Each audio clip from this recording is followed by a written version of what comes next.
আপনার ফোনে কি অনেক স্ক্যাম কল চলে আসছে? একটি মাত্র সেটিং করলে আর কোনো রকম স্ক্যাম কল আসবে না আপনার মোবাইলে। যে ব্যক্তি আপনাকে ফোন করবে, আপনার ফোন অটোমেটিক্যালি ওর নাম বলতে থাকবে। তো চলুন ভিডিওটা স্টার্ট করি। কলার অপশানটা রয়েছে কল করার, সেই অপশানটাতে ক্লিক করে দেবো। ক্লিক করার পর ওপরের দিকে 3 ডট অপশান রয়েছে ডান দিকে, ওখানে একবার ক্লিক করব।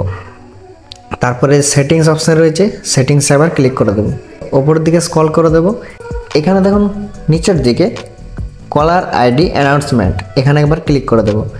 ক্লিক করার পর আর এই যে ওপরের দিকে একটা অপশান রয়েছে, এটাতে একবার ক্লিক করব। এখানে দেখুন ওপরের অপশানটাতে টিক করে রাখতে হবে অলওয়েজ। এই যে অলওয়েজ অপশানটা এসেছে, এখানে ক্লিক করে দিতে হবে। এখানে যদি ক্লিক করা থাকে, আপনাকে যে ব্যক্তি কল করবে তার নামটা কিন্তু এখানে বলে দেবে, ঠিক আছে? তো একটু ব্যাক করে দেব। ব্যাক করার পর একদম ওপরের দিকে চলে আসবো। দেখুন কলার আইডি অ্যান্ড স্ক্যাম। যদি কোনো স্ক্যাম কল আছে তাহলে এখানে কিন্তু অটোমেটিক্যালি আসবে না।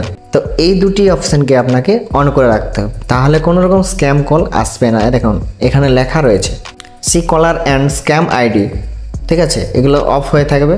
আর দেখুন ফিল্টার স্ক্যাম কল, মানে ফিল্টার হয়ে কিন্তু কলগুলি আসবে, কোনো রকম স্ক্যাম কল আসবে না এ দুটি অন করে রাখলে, ঠিক আছে? তো ভিডিওটি যদি ভালো লেগে থাকে অবশ্যই ভিডিওতে একটা লাইক করে দেবেন, চ্যানেলটাকে সাবস্ক্রাইব করে নোটিফিকেশন বেলটা অন করে রাখবেন পরবর্তী এই ধরনের ভিডিওগুলো আগে পাওয়ার জন্য।